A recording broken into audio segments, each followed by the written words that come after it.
Hello दोस्तों, स्वागत है आपका मेरे चैनल में। दोस्तों, वैज्ञानिकों ने कई बीमारी के ऊपर खोज की है और उन्हें इन बीमारी को ठीक करने में सफलता भी मिली है। लेकिन आज भी कई बीमारी ऐसी है जिनसे हर इंसान का बच पाना मुमकिन नहीं है और इन्हीं बीमारी में से एक बीमारी है कैंसर। इस बीमारी का अभी तक कोई ऐसा इलाज नहीं बना था।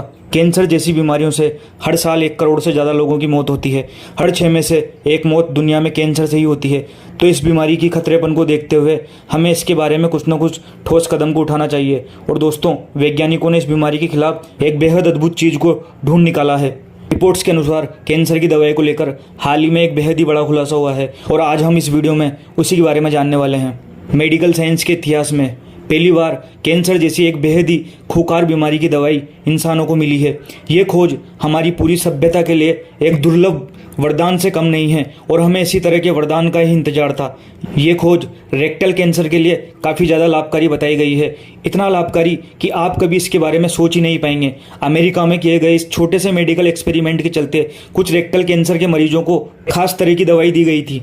ये दवाई जिस किसी भी मरीज को दी गई थी उन सभी में कैंसर काफ़ी अच्छे तरीके से ठीक हुआ है। बीमारी कुछ इस कदर ठीक हुई है कि देखने पर किसी चमत्कार से कम नहीं लगती। आपको भी लगेगा कि यह हमारे वैज्ञानिकों ने क्या कर दिखाया है, लेकिन वैज्ञानिकों का कहना है कि अभी उन्हें इस दवाई के ऊपर और खोज करनी पड़ेगी।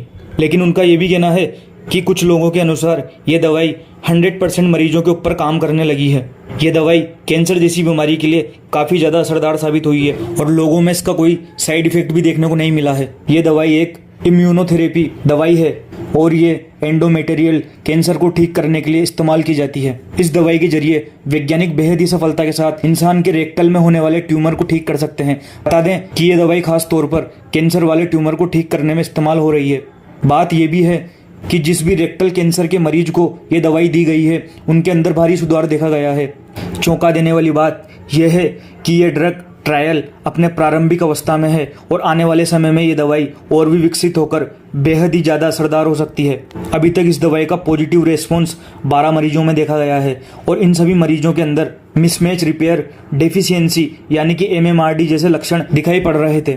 बता दें कि औसतन रेक्टल कैंसर से पीड़ित 5 से 10% मरीज को ये MMRD वाला लक्षण होता है। वैसे ये लक्षण जिन मरीजों के पास होते हैं उनके ऊपर कीमोथेरेपी और रेडिएशन ट्रीटमेंट का कोई असर नहीं होता। तो ऐसे में इन मरीजों को सर्जरी की मदद लेकर अपने ट्यूमर को अलग करना पड़ता है।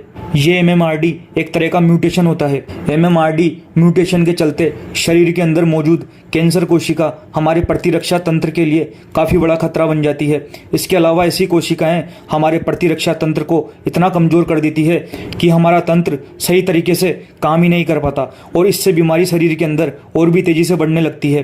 खैर, रेक्टल ट्यूमर में कई अवस्थाएं और जटिलता होती है, तो हर अवस्था के अलग अलग उपचार होते हैं। वैज्ञानिकों के अनुसार रेक्टल कैंसर से पीड़ित मरीजों को सर्जरी से पहले प्रोटोकॉल के हिसाब से केमोथेरेपी और रेडिएशन ट्रीटमेंट दिया जाता है। परंतु एक खेद की बात यह है कि इस प्रोटोकॉल के कारण मरीजों के ऊपर जीवन भर रहने वाले साइड इफेक्ट हो सकते हैं। ज़्यादातर केमोथेरेपी, रेडिएशन ट्रीटमेंट और सर्जरी किसी भी रेक्टल कैंसर से पीड़ित मरीज के लिए काफ़ी ज़्यादा बुरे प्रभाव वाला उपचार हो सकता है, क्योंकि सारे के सारे उपचार काफ़ी जटिल और ताकतवर होते हैं। इसके अलावा ट्यूमर होने वाली जगहों को लेकर भी इस तरह के कैंसर उपचार कराने के खतरे भी बढ़ जाते हैं। अगर उपचार के दौरान थोड़ी सी भी ऊंच नीच हो जाती है तब ball and bladder dysfunction, sexual dysfunction और कई तरह के अलग अलग कॉम्प्लिकेशन आ सकते हैं। एक अच्छी बात यह है कि जिस किसी भी मरीज ने इस छोटे से ड्रग ट्रायल में हिस्सा लिया था उन सभी ने केमो और रेडिएशन थेरेपी को न लेकर उनके साइड इफेक्ट से भी बच गए। उनको सीधे सर्जरी का उपचार ही दिया गया था।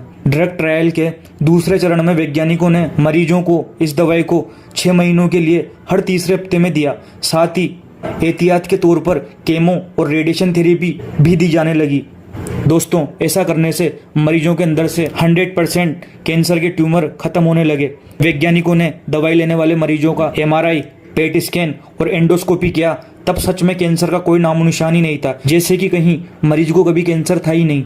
वैसे अभी कैंसर की इस दवाई को लेकर काफ़ी सारे शोध करना बाकी है। बात यह भी है कि जिन मरीजों ने ये दवाई ली है उनके अंदर सामान्य से मध्यम धरण के साइड इफेक्ट दिखाई देने लगे हैं। हालांकि आने वाले समय में वैज्ञानिकों को ज़्यादा संख्या में मरीजों के ऊपर शोध करना होगा ताकि हमें इस दवाई की असल कुशलता और साइड इफेक्ट्स के बारे में और भी ज़्यादा बेहतर ढंग से पता चल पाए। कुछ वैज्ञानिकों का यह भी कहना है कि मरीज के ऊपर असल में कब तक ये दवाई काम करती रहेगी यह भी कहना काफ़ी ज़्यादा मुश्किल है, क्योंकि उनको लगता है कि कुछ समय बाद जब दवाई का असर खत्म होने लगता है तब कैंसर के ट्यूमर शायद फिर से शरीर में बढ़ने लगे हैं। हमें इतनी जल्दी इस दवाई को लेकर अपना अंतिम फैसला अभी नहीं देना चाहिए, क्योंकि भविष्य में कुछ भी हो सकता है।